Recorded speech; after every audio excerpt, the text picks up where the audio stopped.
ओम नमो भगवते वासुदेवाय। स्वागत है दोस्तों आप सभी का विष्णु महापुराण के 15वें दिन की कथा में। दोस्तों, कल की कथा में हमने पूर्वा और उर्वशी की कथा का श्रवण किया था और आज की कथा में हम जमदग्नि और विश्वामित्र की उत्पत्ति की कथा का श्रवण करते हैं। आइए शुरू करते हैं। बोले विष्णु भगवान की जय।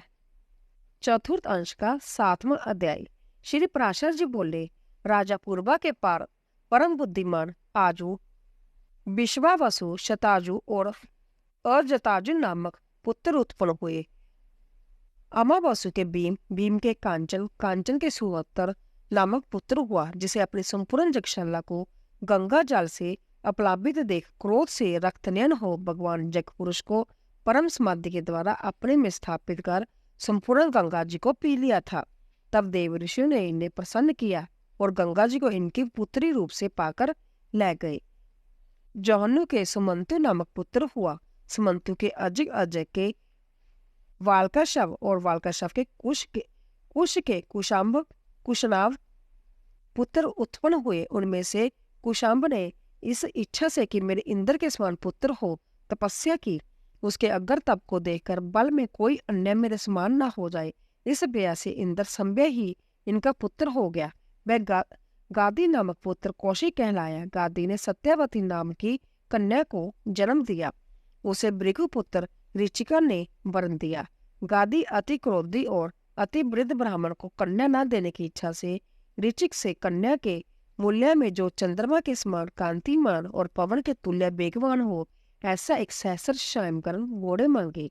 किंतु महर्षि ऋचिक ने अशव तीर्थ से उत्पन्न हुए वैसे एक सहस्र घोड़े उन्हें वरुण से लेकर दे दिए। तब ऋचिक ने उस कन्या से विवाह किया।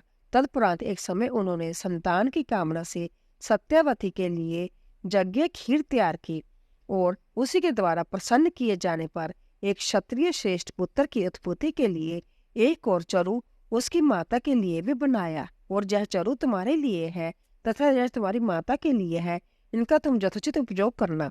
ऐसा कहकर वह वन को चले गए। उनका उपयोग करते समय सत्यावती की माता ने उसे कहा, बेटे, सभी लोग अपने ही लिए सबसे अधिक गुणवान पुत्र चाहते हैं। अपनी पत्नी के भाई के गुणों में किसी भी विशेष रुचि नहीं होती।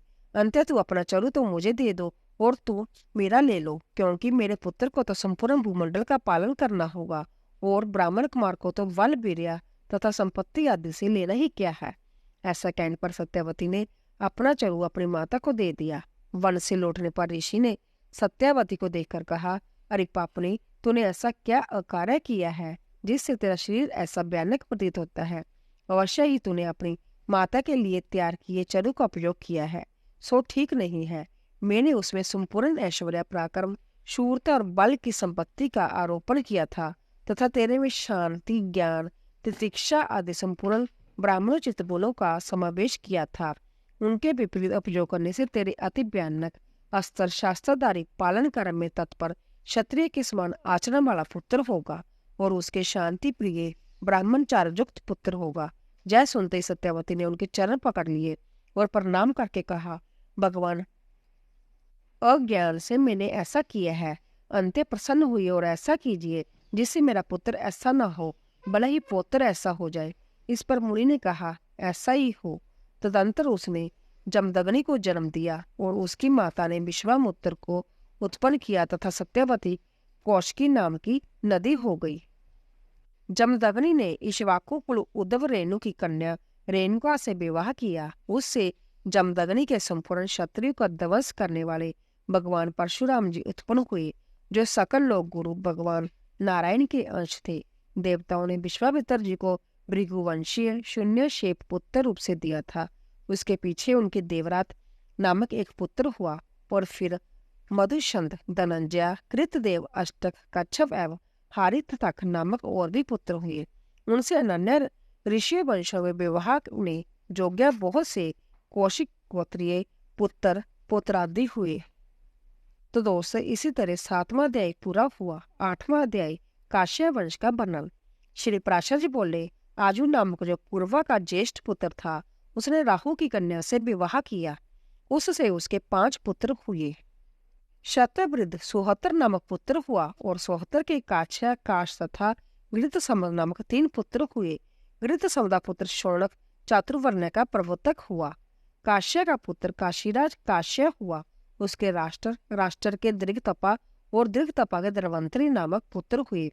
इस धनवंतरी के शरीर और इंद्रिय जरा आदि विकारों से रहित थी तथा सभी जन्मों में जय संपूर्ण शास्त्रों का जानने वाला था।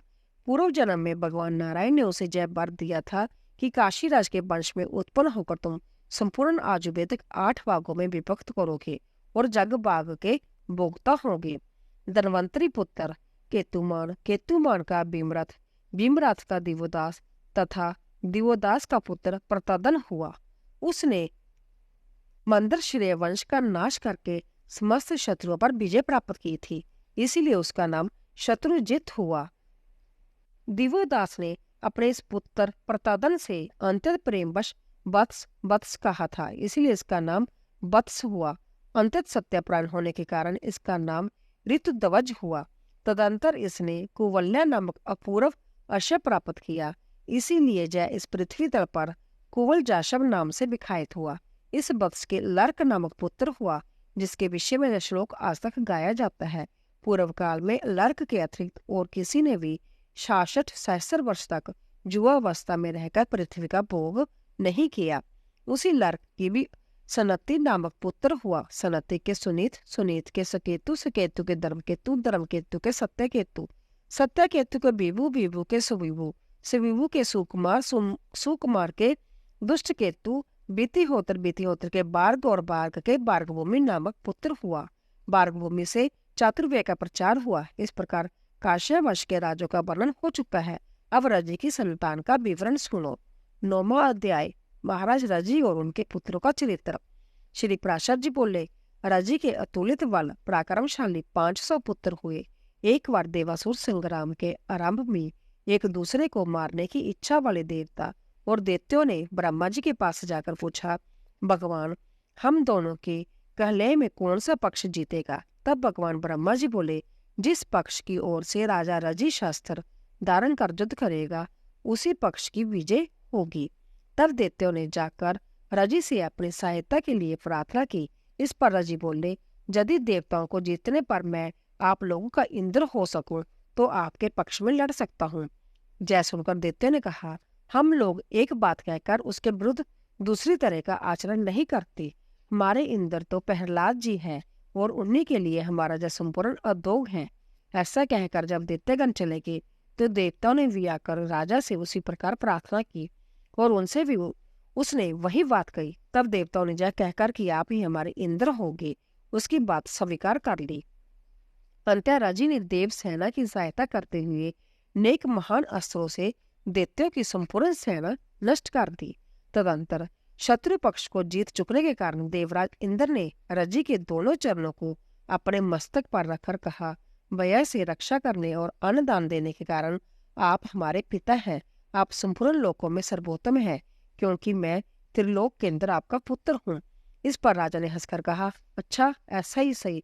शत्रु पक्ष भी नाना प्रकार के चाटु वाक्य युक्त अनोन्य विनय का अतिक्रमण करना उचित नहीं होता। फिर सवय पक्ष की तो बात ही क्या है। ऐसा कहकर वह अपनी राजधानी को चले गए। इस प्रकार शतकृतु ही इंद्र पद पर स्थित हुआ।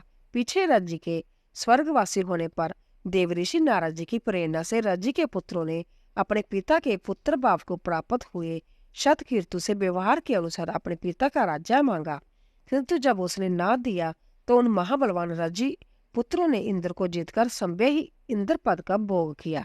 फिर बहुत सा समय बीत जाने पर एक दिन बृहस्पति जी को एकांत में बैठे देख त्रिलोकी के जगबाग से वंचित हुए शतकृतु ने उनसे कहा, क्या आप मेरी तृप्ति के लिए एक बेर के बराबर भी पुरोड़ा शाखंड मुझे दे सकते हो? उनके ऐसा कहने पर बृहस्पति बोले, यदि ऐसा है तो पहले ही तुमने मुझसे क्यों नहीं कहा? तुम्हारे लिए भला मैं क्या नहीं कर सकता। अच्छा, अब थोड़े ही दिनों में मैं तुम्हें अपने पद पर स्थित कर दूंगा। ऐसा कह बृहस्पति जी रजी पुत्रों की बुद्धि को मोहित करने के लिए अविचार और इंद्र की तेजवृद्धि के लिए हवन करने लगे।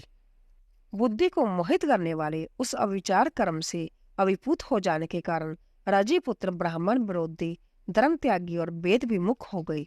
तब धर्मचारहीन हो जाने से इंद्र ने उन्हें मार डाला और पुरोहित जी के द्वारा तेजोवृद्ध होकर स्वर्ग पर अपना अधिकार जमा लिया।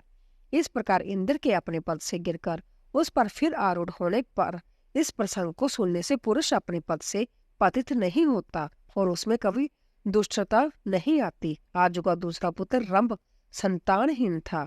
शत्रवृद्ध का पुत्र प्रतिशत्र हुआ, प्रतिशत्र का संजय, संजय का जय, जय का विजय, विजय का कृत, कृत का हर्दन, हर्दन का सहदेव, सहदेव का अधीन, अधीन का जतसेन और जतसेन और संस्कृत का पुत्र क्षत्रियधर्मा हुआ। यह सब क्षत्रिय वृद्ध के वंशज हुए। अब मैं नुहश वंश का वर्णन करूंगा। 10वां अध्याय ज्याति चरित्र। श्री पराशर जी बोले, नुहश के जति, ज्याति, स्यांति, याति, ब्याति और कृति नामक 6 महाबल विक्रमशाली पुत्र हुए। जाति ने राज्य की इच्छा नहीं की, इसीलिए ज्याति ही राजा हुआ। ज्याति ने शुक्राचार्य जी की पुत्री देवयानी और वृषप्रभा की कन्या शर्मिष्ठा से विवाह किया था। उनके वंश के संबंध में यह श्लोक प्रसिद्ध है। देवयानी ने यदु और तिरुवसु को जन्म दिया था तथा वृषपर्वा की पुत्री शर्मिष्ठा ने दुरहा, अनु और पुरु को उत्पन्न किया। ज्याति को शुक्राचार्य जी के शाप से असमय ही वृद्धस्था ने घेर लिया था। पीछे शुक्र जी के प्रसन्न होकर कहने पर उन्होंने अपनी वृद्ध अवस्था को ग्रहण करने के लिए बड़े पुत्र यदु से कहा, वत्स, तुम्हारे नाना जी के शाप से मुझे असमय में ही वृद्ध अवस्था घेर ली है। अब उन्हीं की कृपा से मैं उसे तुमको देना चाहता हूँ। मैं अभी विषय भोगों से तृप्त नहीं हुआ हूँ, इसीलिए 1 सहस्र वर्ष तक मैं तुम्हारी युवावस्था से उन्हें भोगना चाहता हूँ। इस विषय में तुम्हें किसी प्रकार की आनाकानी नहीं करनी चाहिए। किंतु पिता के ऐसा कहने पर भी यदु ने वृद्धावस्था को ग्रहण करना ना चाहा। तब पिता ने उसे शाप दिया कि तेरी संतान राज्य पद के योग्य ना होगी।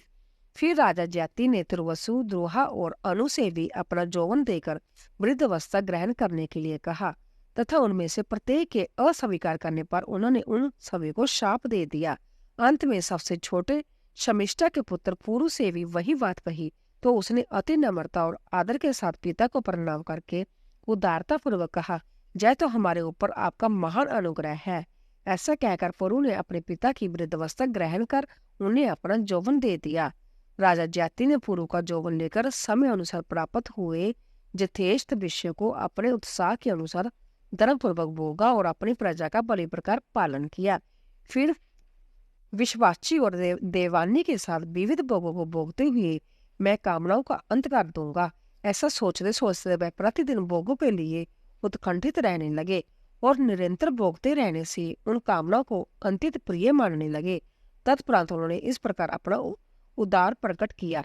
भोगों की तृष्णा उनके भोगने से कभी शांत नहीं होती, बल्कि घृता आहुति के साथ अग्नि के समान वह बढ़ती जाती है।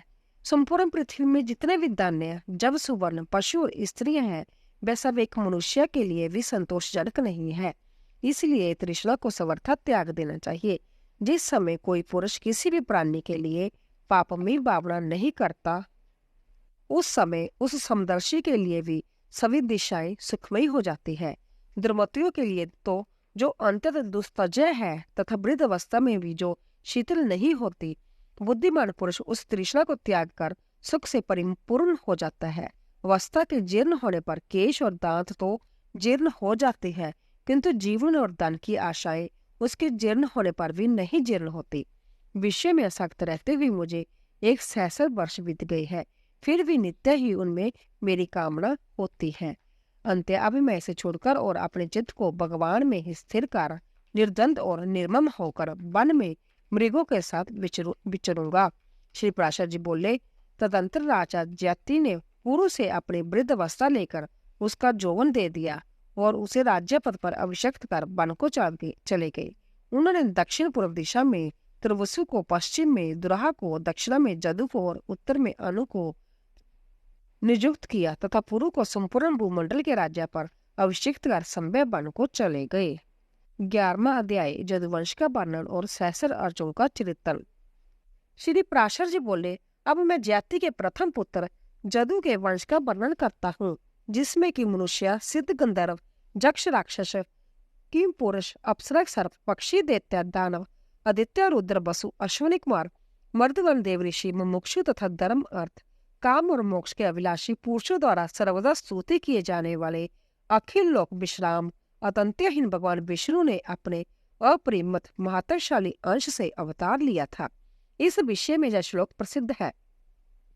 जिस समय श्री कृष्ण नामक निराकार परम ब्रह्मा ने अवतार लिया था, उस जदुवंश का श्रवण करने से मनुष्य संपूर्ण पापों से मुक्त हो जाता है। जदु के सहस्रजित, कौशल, नल और नहुष नामक 4 पुत्र हुए।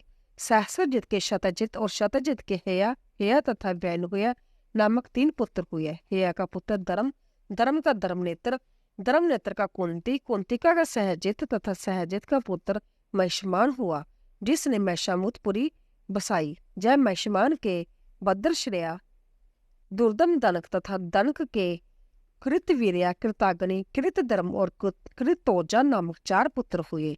कृतवीर्या के सहस्र भुजाओं वाले सप्त दिवापति अर्जुन का जन्म हुआ। सहस्र अर्जुन ने अत्रि कुल में उत्पन्न भगवंत दंश रूप श्री दत्तात्रेय जी की उपासना कर सहस्र भुजाएं, अधर्माचरण का निवारण, सब धर्म का सेवन, युद्ध के द्वारा संपूर्ण पृथ्वी मंडल का विजय, धर्म अनुसार प्रजा पालन, शत्रुओं से अपराज्य तथा त्रिलोक प्रसिद्ध पुरुष से मृत्यु, ऐसे कई वर मांगे और प्राप्त किए। अर्जुन ने संपूर्ण सप्त दीपावती पृथ्वी का पालन तथा 10,000 जगों का अनुष्ठान किया था। उसके विषय में यह श्लोक आज तक कहा जाता है। जग दान तप विनय और विद्याओं में कार्तवीर्य सहस्र अर्जुन की समता कोई भी राजा नहीं कर सकता। उसके राज्य में कोई भी पदार्थ नष्ट नहीं होता था। इस प्रकार उसने बल पराक्रम, आरोग्य और संपत्ति को सर्वदा सुरक्षित रखते हुए 85,000 वर्ष राज्य किया। एक दिन जब वह अतिशय मद्यपान से व्याकुल हुआ, नर्मदा नदी में जल क्रीड़ा कर रहा था। उसकी राजधानी पतिपुरी दिग्विजय के लिए आए हुए संपूर्ण देव, दानव, गंधर्व और राजाओं के विजय मद से उन्मत्त रावण ने आक्रमण किया। उस समय उसने अन्याय से रावण को पशु के समान बांधकर अपने नगर के एक निर्जन स्थान में रख दिया। इस सहस्र अर्जुन का 85,000 वर्ष व्यतीत होने पर भगवान नारायण के अंश अवतार परशुराम जी ने वध किया था। इसके 100 पुत्रों में से शूरसेन, वृषसेन, मधु और जयध्वज 5 प्रधान थे। जयध्वज का पुत्र तालजंग हुआ और तालजंग के तालजंग नामक 100 पुत्र हुए। इनमें सबसे बड़ा वितिहोत्र तथा दूसरा भरत था। भरत के वृष के मधु और मधु के वृष्णि आदि 100 पुत्र हुए। वृष्णि के कारण जय वंश वृष्णि कहलाया। मधु के कारण इसकी मधु संज्ञा हुई और जदु के नामानुसार इस वंश के लोग जादव कहलाए। 12वां अध्याय जदुपुत्र कृष्टुका का वंश। श्री पराशर जी बोले, जदुपुत्र कृष्टुका के ध्वजिनवान नामक पुत्र हुआ। उसके स्वाति के रशंकु के चित्रथ और चित्रथ के शशि बिंदु नामक पुत्र हुआ, जो 14 महारत्नों का स्वामी तथा चक्रवर्ती सम्राट था। शशि बिंदु के 1 लाख स्त्रियां और 10 लाख पुत्र थे। उनमें पृथुश्रवा, पृथुकर्मा, पृथुकीर्ति, पृथुजशा, पृथुजन्य और पृथुदान 6 पुत्र प्रधान थे। पृथुश्रवा का पुत्र पृथुतम और उसका पुत्र उशाना हुआ, जिसने 100 अश्वमेध यज्ञ किए थे। उशाना के शितुपु नामक पुत्र हुआ। शितुपु के रुकम कवच के प्रावर्त तथा प्रावर्त के रुकमेशु, पृथु, जमैग, बलित और हरित नामक 5 पुत्र हुए। इनमें से जयागमग के विषय में अब भी यह श्लोक गाया जाता है। संसार में स्त्री के वशीभूत जो लोग होंगे और जो पहले हो चुके हैं, उनमें शेव्या का पति राजा यमाग ही सर्वश्रेष्ठ है। उसकी स्त्री शेव्या जब भी निसंतान थी, तथापि संतान की इच्छा रहते हुए भी उसने उसके बेया से दूसरी स्त्री से विवाह नहीं किया था। एक दिन बहुत से रथ, घोड़े और हाथियों के संगठन से अंतत भयानक महायुद्ध में लड़ते हुए उसने अपने समस्त शत्रुओं को जीत लिया था। उस समय वह समस्त शत्रुगण, पुत्र, मित्र, स्त्री, सेना और कोशा आदि से हीन होकर अपने अपने स्थानों को छोड़कर दिशा विदिशाओं में भाग गए थे। उनके भाग जाने पर उसने एक राजकन्या को देखा, जो अंतत व्यय से कातर विशाल आंखों से देखती हुई, हे तात, हे माता, हे भ्रात्या, मेरी रक्षा करो, रक्षा करो, इस प्रकार व्याकुलता पूर्वक विलाप कर रही थी। उसको देखते ही उसमें अनुरुक्त चित्त हो जाने से राजा ने विचार किया, जय अच्छा ही हुआ, मैं पुत्रहीन और वंध्य का पति हूँ। ऐसा मालूम होता है कि संतान की कारण रूपा इस कन्या रत्नों को विधाता ने ही इस समय जहाँ भेजा है, तो फिर मुझे इससे विवाह कर लेना चाहिए, अथवा इसे अपने रथ पर बिठाकर अपने निवास स्थान को लिए चलता हूँ। वहां देवी शेबा की आज्ञा लेकर ही इससे विवाह कर लूंगा। तदंतर वह उसे रथ पर चढ़ाकर अपने नगर को ले चले। वहां विजयी राजा के दर्शन के लिए संपूर्ण प्रवासी सेवक, कुटुंब जन और मंत्री वर्ग के सहित महारानी शेबा नगर के द्वार पर आई हुई थी। उसने राजा के वाम बाग में बैठी हुई राजकन्या को देखकर क्रोध के कारण कुछ कांपते हुए होठों से कहा, हे अति चप्पल चित, तुमने रथ में जा कैसे बिठा रखी है? राजा को व्याज कोई उत्तर न सूझा तो अंत डरते डरते कहा, जे मेरी पुत्र वधू है। तब शेवा बोली, मेरी तो कोई पुत्र हुआ नहीं है और आपके दूसरी कोई स्त्री भी नहीं है, फिर किस पुत्र के कारण आपका इससे पुत्र वधू का संबंध हुआ?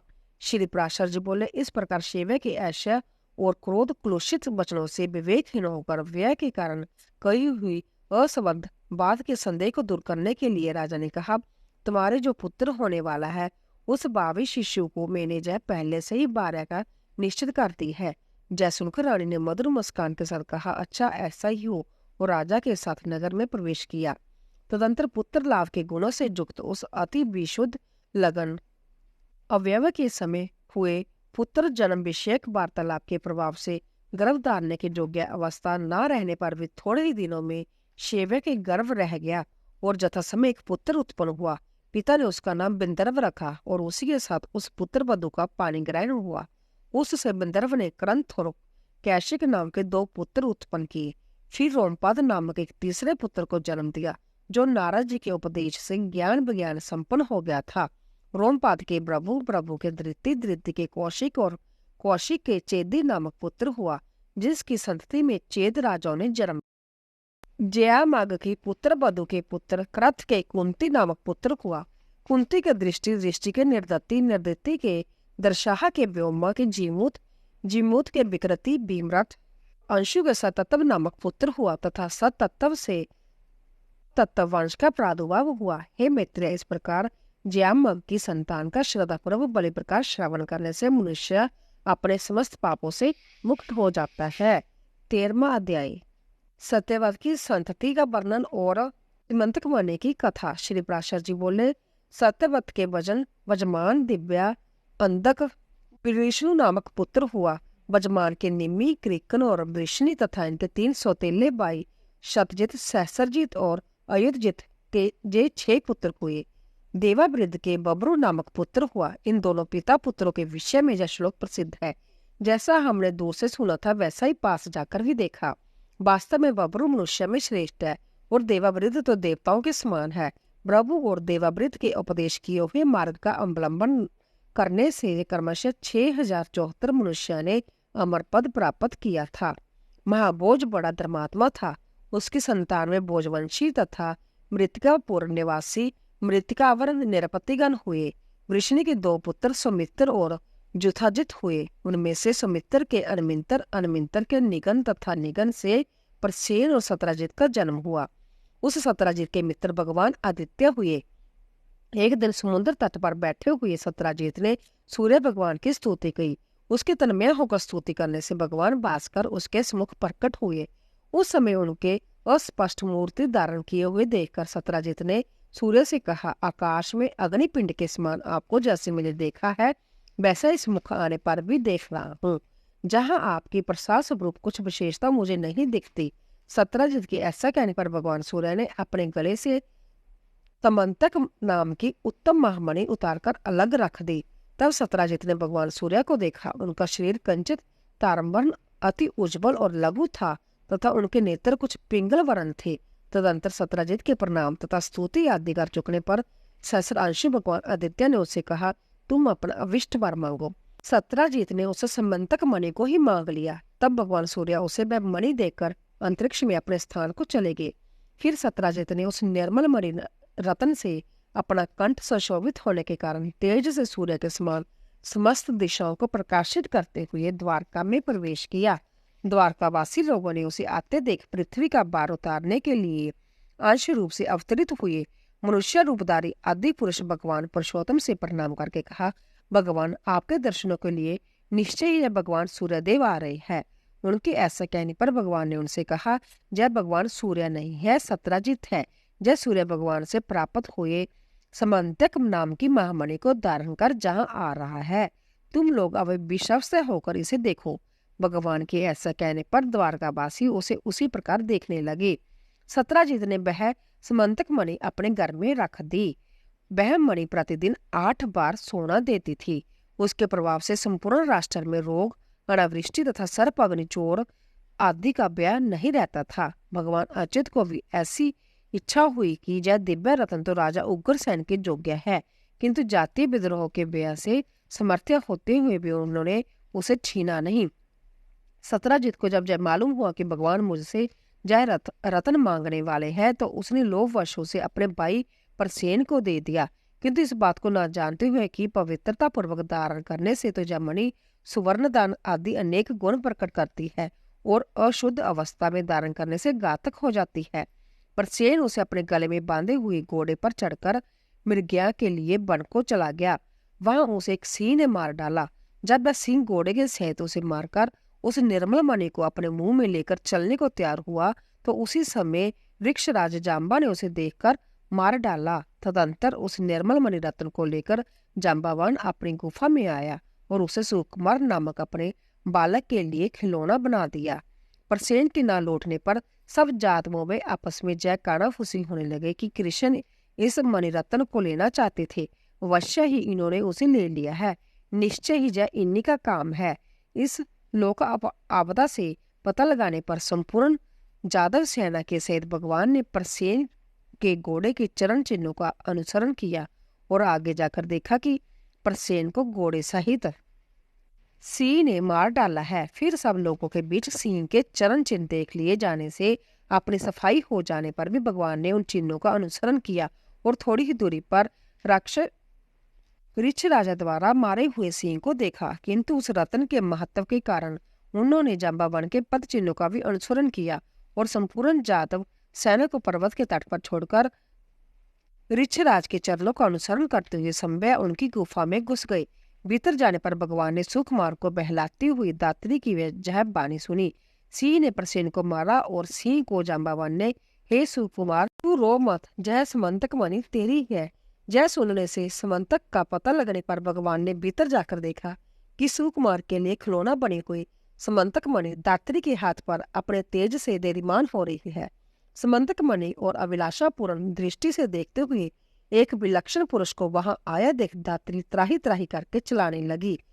उसकी आर्तवाणी को सुनकर जाम्बावान ने क्रोधपूर्ण हृदय से वहां आया। फिर रोष बढ़ जाने से उन दोनों का 21 दिन तक घोर युद्ध हुआ। पर्वत के पास भगवान की प्रतीक्षा करने वाले जादव सैनिक 7-8 दिन तक उनके गुफा से बाहर आने की बाट देखते रहे, किंतु जब इतने दिनों तक वह उससे ना निकले तो उन्होंने समझा कि अवश्य ही श्री मधुसूदन इस गुफा में मारे गए, नहीं तो जीवित रहने पर शत्रु के जीतने में उन्हें इतने दिन क्यों लगते। ऐसा निश्चय कर वह द्वारका में चली आई और वहां कह दिया कि श्री कृष्ण मारे गए। उनके बंधुओं ने जय सुनकर समय उचित संपूर्ण दैहिक कर्म पूरे कर दिए। इधर अति श्रद्धा पूर्वक दिए हुए विशिष्ट पात्रों से इनके अन्न और जल से युद्ध करते समय श्री कृष्णचंद्र के बल और प्राण की पुष्टि हो गई तथा अति महान पुरुष के द्वारा मर्दित होते हुए उनके अंतर निष्ठुर प्रहारों के आघात से पीड़ित शरीर वाले जाम्बावन का बल निर्हार रहने से क्षीण हो गया। अंत में भगवान से पराजित होकर जाम्बावन ने उन्हें प्रणाम करके कहा, भगवान, आपको तो देवता, असुर, गंधर्व, यक्ष, राक्षस आदि कोई भी नहीं जीत सकते। फिर पृथ्वी तल पर रहने वाले अल्पवीर्य मनुष्य अथवा मनुष्य के अवयवभूत हम जैसे त्रिक जोनिगत जीवों की तो बात ही क्या है। अवश्य ही आप हमारे प्रभु श्री रामचंद्र जी के समान सकल नव प्रतिपालक भगवान नारायण के अंश से प्रकट हुए हैं। जाम्बावन के ऐसा कहने पर भगवान ने पृथ्वी का भार उतारने के लिए अपने अवतार लेने का संपूर्ण वृत्तांत उससे कह दिया और उससे प्रीतिपूर्वक अपने हाथ से छूकर युद्ध के श्रम रहित कर दिया। तदंतर जाम्बावन ने पुण्य प्रणाम करके उन्हें प्रसन्न किया और घर पर आए हुए भगवान के लिए अर्घ्य स्वरूप अपनी जाम्बावती नाम की कन्या दे दी तथा उन्हें प्रणाम करके मणिरत्न भी दे दिया। भगवान अच्युत ने भी उस अति बनियत से लेने योग्य न होने पर भी अपने कलंक शोध के लिए वह मणिरत्न ले दिया और जाम्बावती के सहित द्वारका में आ गए। उस समय भगवान कृष्णचंद्र के आगमन से जिनके हर्ष का वेग अंतत बढ़ गया है, उन द्वारकावासियों में बहुत डली हुई अवस्था में भी उनके दर्शन के प्रभाव से तत्काल ही मानो नवजौवन का संचार हो गया तथा संपूर्ण जादवगण और उनकी स्त्रियां ओ भाग्या ओ भाग्या ऐसा कहकर उनका अभिवादन करने लगी। भगवान भी जो बात जैसे जैसे हुई थी वह ज्यों की त्यों जादव समाज में सुना दी और सत्राजित को मणि देकर मिथ्या कलंक से छुटकारा पा लिया। फिर जमावती को अपने अंतपुर में पहुंचा दिया। सत्राजित ने विजय सोचकर कि मैंने ही कृष्णचंद्र को मिथ्या कलंक लगाया था, डरते डरते उन्होंने पत्नी रूप से अपनी कन्या सत्यभामा विवाह दी। उस कन्या को अक्रूर, कृतवर्मा और शंतदमा आदि जातवों ने पहले ही वरण किया था। अंत श्री कृष्णचंद्र के साथ उसे विवाह देने से उन्होंने अपना अपमान समझकर सत्राजित से बैर बांध लिया। तदंतर अक्रूर और कृतवर्मा आदि ने शंतदमा से कहा, जय सत्राजित बड़ा ही दुष्ट है। देखो, इसने हमारे और आपके मांगने पर भी हम लोगों को कुछ भी न समझकर अपनी कन्या कृष्णचंद्र को दे दी है। अंत्य अब इसके जीवन का प्रयोजन ही क्या है? इसको मारकर आप महामणि को क्यों नहीं ले लेते? पीछे यदि अच्युत आपसे किसी प्रकार का विरोध करेंगे तो हम लोग भी आपका साथ देंगे। उनके ऐसा कहने पर शंतधर्मा ने कहा, बहुत अच्छा, ऐसा ही करेंगे। इसी समय पांडवों के लक्षाग्रह में जलने पर यथार्थ बात को जानते हुए भी भगवान कृष्णचंद्र द्रोदन के प्रयत्न को शिथिल करने के उद्देश्य से कर्म करने के लिए वारणावत नगर को गए। उनके चले जाने पर शंतदमा ने सोते हुए सत्यजित को मारकर वह मणिरत्न ले लिया। पिता के वध से क्रोधित हुई सत्यभामा ने तुरंत ही रथ पर चढ़कर वारणावत नगर में पहुंची और भगवान कृष्ण से बोली, भगवान पिताजी ने मुझे आपके कर कमलों में सौंप दिया। इस बात को सहन न कर सकने के कारण शंतदमा ने मेरे पिताजी को मार दिया है और उस मनमणि को ला गया है, जिसके प्रकाश से संपूर्ण त्रिलोकी भी अंधकार शून्य हो जाएगी।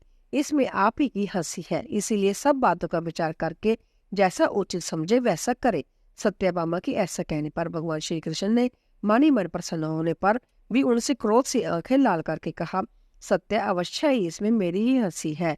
उस दुरात्मा को, इसको कर्म को मैं सहन नहीं कर सकता, क्योंकि यदि ऊंचे वृक्ष का उल्लंघन न किया जाए तो उस पर घोंसला बनाकर रहने वाले पक्षियों को नहीं मार दिया जाता, अर्थात बड़े आदमियों से पार न पाने पर उनके आश्रितों को नहीं दबाना चाहिए। इसीलिए अब तुम्हें हमारे सामने इन शोक प्रेरित वाक्यों को कहने की और आवश्यकता नहीं है। तुम शोक छोड़ दो, मैं इसका बलि प्रकार बदला चुका दूंगा। सत्यभामा से इस प्रकार कह भगवान वासुदेव द्वारका में आकर श्री बलदेव जी से एकांत में कहा, वन में आखेट के लिए गए हुए प्रसेन को तो सिंह ने मार दिया था, अब शंतवा ने सत्राजित को भी मार दिया है। इस प्रकार उन दोनों को मारे जाने पर मणिरत्न हम दोनों का समान अधिकार होगा। इसीलिए उठिए और रथ पर चढ़कर शंतवा के मारने का प्रयत्न कीजिए। कृष्णचंद्र के ऐसा कहने पर बलदेव जी ने बहुत अच्छा कह उसे स्वीकार कर लिया। कृष्ण और बलदेव जी को अपने वध के लिए उदित जान शंतवा ने कृतवर्मा के पास जाकर सहायता के लिए प्रार्थना की। तब कृतवर्मा ने इससे कहा, मैं बलदेव और वासुदेव से विरोध करने में समर्थ नहीं हूँ। उसकी ऐसा कहने पर शंतवा ने अक्रूरता से सहायता मांगी तो अक्रूर ने भी कहा, जो अपने पाद प्रहार से त्रिलोकी को कंपायन कर देते हैं, देवशत्रु असुरगण की स्त्रियों को वे दव्य दान देते हैं तथा अति प्रबल शत्रु सेना से भी जिनका चक्कर अप्रतिहित रहता है, उन चक्करधारी भगवान वासुदेव से तथा जो अपने मदमत नैनों की चितवन से सबका दमन करने वाले और भयंकर शत्रु समूह रूप है, हाथियों को खींचने के लिए अखंड महिमाशाली प्रचंड हल धारण करने वाले हैं, उन श्री हलदार से युद्ध करने में तो निखिल लोक वंदनीय देवगण में भी कोई समर्थ नहीं है। फिर मेरी तो बात ही क्या है, इसीलिए तुम दूसरे की शरण लो। अक्रूर के ऐसा कहने पर शंतवा ने कहा, अच्छा, यदि मेरी रक्षा करने में आप अपने को सर्वथा असमर्थ समझते हो तो मैं आपको जब मणि देता हूँ, इसे लेकर इसकी रक्षा कीजिए। इस पर अक्रूर ने कहा, मैं इसे तभी ले सकता हूँ जबकि अंतकाल उपस्थित होने पर भी तुम किसी से भी जय बात न कहो। शंतवा ने कहा, ऐसा ही होगा। इस पर अक्रूर ने वह मणिरत्न अपने पास रख ली। तदंतर शंतवा 100 योजन तक जाने वाली एक अत्यंत वेगवती घोड़ी पर चढ़कर भागा और शेब्या, सुग्रीव, मेघपुष्प तथा वलाक नामक 4 घोड़ों वाले रथ पर चढ़कर बलदेव और वासुदेव ने भी उसका पीछा किया। 100 योजन मार्ग पार कर जाने पर पुण्य आगे ले जाने से उस घोड़ी ने मिथिला देश के वन में प्राण छोड़ दिए। तब शंतवा उसे छोड़कर पैदल ही भागा। उस समय श्री कृष्णचंद्र ने बलभद्र जी से कहा, आप अभी रथ में ही रहिए, मैं इस पैदल दौड़ते हुए दुराचारी को पैदल जाकर ही मार डालता हूँ। जहाँ घोड़े के मरने की आदि दोषों को देखने से घोड़े भयभीत हो रहे थे, इसलिए आप इन्हें और आगे न बढ़ाइए। तब बलदेव जी अच्छा ऐसा कहकर रथ में ही बैठे रहे। श्री कृष्णचंद्र ने केवल 2 ही कोस तक पीछा कर अपना चक्कर फेंक दूर होने पर भी शंतावा का सिर काट डाला, किंतु उसके शरीर और वस्त्र आदि में बहुत कुछ ढूंढने पर भी जब मणि को न पाया तो बलभद्र जी के पास जाकर उनसे कहा, हमने शंतावा को व्यर्थ ही मारा, क्योंकि उसके पास संपूर्ण संसार की सारभूत मणि तो मिली ही नहीं। जय सुनकर बलदेव जी ने जय समझ कर कि श्री कृष्णचंद्र उस मणि को छिपाने के लिए ही ऐसी बातें बना रहे हैं, क्रोधपूर्वक भगवान वासुदेव से कहा, तुमको धिक्कार है, तुम बड़े ही अर्थलोलुप हो। भाई होने के कारण ही मैं तुम्हें क्षमा किए देता हूँ। तुम्हारा मार्ग खुला हुआ है, तुम खुशी से जा सकते हो। अब मुझे तो द्वारका से तुमसे अथवा और सब सगे संबंधियों से कोई काम नहीं है। बस मेरे आगे इन थोथी शब्दों का कोई प्रयोजन नहीं है। इस प्रकार उनकी बात को काटकर बहुत कुछ मनाने पर भी वह न रुकी और वदेह नगर को चले गई। वदेह नगर में पहुंचने पर राजा जनक ने आज्ञा देकर अपने घर ले आए और वह वहीं रहने लगे। इधर भगवान वासुदेव द्वारका में चले आए। जितने दिनों तक बलदेव जी राजा जनक के जा उतने दिन धृतराष्ट्र का पुत्र द्रोदन उनसे गदायुद्ध सीखता रहा। अनंतरा बभुरु और उग्रसेन आदि जादवों के जिन्हें यह ठीक मालूम था कि कृष्ण ने मणि नहीं ली, बदेह नगर में जाकर शपथ पूर्वक विश्वास दिलाने पर बलदेव जी 3 वर्ष पश्चात द्वारका में चले आए। जितने दिनों तक बलदेव जी राजा जनक के जा रहे उतने दिन तक धृतराष्ट्र का पुत्र द्रोदन उनसे गदायुद्ध सीखता रहा। अनंतरा बबरू और उग्रसेन आदि जादवों के जिन्हें यह ठीक मालूम था कि कृष्ण ने मणि नहीं ली है, बदेह नगर में जाकर शपथ पूर्वक विश्वास दिलाने पर बलदेव जी 3 वर्ष पश्चात द्वारका में चले आए। अक्रूर जी भी भागवत ध्यान प्रायण रहते हुए उस मणि रत्न से प्राप्त सुवर्ण के द्वारा निरंतर जग अनुष्ठान करने लगे। जग दीक्षित क्षत्रिय और वेश्यों के मारने से ब्रह्म हत्या होती है, इसीलिए अक्रूर जी सदा जग दीक्षा रूप कवच धारण ही किए रहते थे। उस मणि के प्रभाव से 62 वर्ष तक द्वारका में रोग, महामारी या मृत्यु आदि नहीं हुए। फिर अक्रूर पक्षी भोजवंशियों द्वारा सातव के पुरपोत्र शत्रुघ्न के मारे जाने पर भोजों के साथ अक्रूर भी द्वारका को छोड़कर चले गए। उनके जाते ही उसी दिन में द्वारका में रोग, सर्प, अनावृष्टि और मरी आदि उपद्रव होने लगी। तब गरुड़ ध्वज भगवान कृष्ण बलभद्र और उग्रसेन आदि जदुवंशियों के साथ मिलकर सलाह करने लगे, इसका क्या कारण है जो एक साथ ही इतने उपद्रवों का आगमन हुआ, इस पर विचार करना चाहिए। उनके ऐसा कहने पर अंधक नामक एक वृद्ध जादव ने कहा, अक्रूर के पिता शवफल्लक जहाँ जहाँ रहते थे वहाँ दुर्भिक्ष, महामारी और अनावृष्टि आदि उपद्रव कभी नहीं होते थे। एक बार काशीराज के देश में अनावृष्टि हुई थी, तब शवफल्क को वहां ले जाते ही तत्काल वर्षा होने लगी। उस समय काशीराज की रानी के गर्भ से एक कन्या रत्न थी। वह कन्या प्रसूति काल के समाप्त होने पर भी गर्भ से बाहर न आई। इस प्रकार उस गर्भ को प्रसव हुए बिना 12 वर्ष व्यतीत हो गए। तब काशीराज ने अपनी उस गर्भ से तथा पुत्री से कहा, बेटी तू उत्पन्न क्यों नहीं होती, बाहर आ, मैं तेरा मुख देखना चाहता हूँ। अपनी इस माता को तू इतने दिनों से क्यों कष्ट दे रही हो। राजा के ऐसा कहने पर उसने गर्भ में रहते हुए ही कहा, पिताजी यदि आप प्रतिदिन एक गो ब्राह्मण को दान देंगे तो अगले 3 वर्ष बीतने पर मैं अवश्य गर्भ से बाहर आ जाऊंगी। इस बात को सुनकर राजा प्रतिदिन ब्राह्मण को एक गौ दान देने लगे। तब उतने समय 3 वर्ष बीतने पर वह उत्पन्न हुई। पिता ने उसका नाम गांधनी रखा और उसे अपने उपकारक शवफल्लक को घर आने पर आज्ञा रूप से दे दिया। उसी से शवफल्लक के द्वारा इन अक्रूर जी का जन्म हुआ। इनकी ऐसे गुणवान माता पिता से उत्पत्ति है तो फिर उनके चले जाने से जहाँ दुर्भिक्ष और महामारी आदि उपद्रव क्यों न होंगे, अंततः उनको जहाँ ले आना चाहिए। अति गुणवान के अपराध की अधिक जांच पड़ताल करना ठीक नहीं है। जादव वृद्ध अंधक के ऐसे वचन सुनकर कृष्ण, उग्रसेन और बलभद्र आदि जादव शवफल्लक पुत्र अक्रूर के अपराध को बुलाकर उन्हें अभयदंड देकर अपने नगर में ले आए। उनके जहाँ आते ही मणि के प्रभाव से अनावृष्टि, महामारी, दुर्भिक्ष और सर्पव्याध आदि सभी उपद्रव शांत हो गए। तब श्री कृष्णचंद्र ने विचार किया, अक्रूर का जन्म गंदनी से शफल्लक के द्वारा हुआ है। यह तो बहुत सामान्य कारण है, किंतु अनावृष्टि, दुर्भिक्ष, महामारी आदि उपद्रवों को शांत कर देने वाला इसका प्रभाव तो अति महान है। अवश्य ही इसके पास वह समंतक नामक महामणि है, उसी का ऐसा प्रभाव सुना जाता है। इसे भी हम देखते हैं कि एक जग के पीछे दूसरा और दूसरे के पीछे तीसरा, इस प्रकार निरंतर अखंड जग अनुष्ठान करता रहता है। और इसके पास जग के साधन धन आदि भी बहुत कम है, इसीलिए इसमें संदेह नहीं कि इसके पास समंतक मणि अवश्य है। ऐसा निश्चय कर किसी और प्रयोजन के उद्देश्य उन्होंने संपूर्ण जादवों को अपने महल में एकत्रित किया। समस्त यदुवंशियों के वहां आकर बैठ जाने के बाद प्रथम प्रयोजन बताकर उसका उपसंहार होने पर प्रसंग अक्रूर के साथ परिहास करते हुए भगवान कृष्ण ने उनसे कहा, हे दानपते, जिस प्रकार शतधनवा ने तुम्हें संपूर्ण संसार की सारभूत व समंतक नाम की महामणि सौंपी थी, वह हमें सब मालूम है। वह संपूर्ण राष्ट्र का उपकार करती हुई तुम्हारे पास तो रहे, उसके प्रभाव का फल तो हम सभी भोगते हैं। किंतु ये बलभद्र जी हमारे ऊपर संदेह करते हैं, इसीलिए हमारी प्रसन्नता के लिए आप एक बार उसे दिखला दीजिए। भगवान वासुदेव के ऐसा कहकर चुप हो जाने पर रतन साथ ही लिए रहने के कारण अक्रूर जी सोचने लगे, अब मुझे क्या करना चाहिए।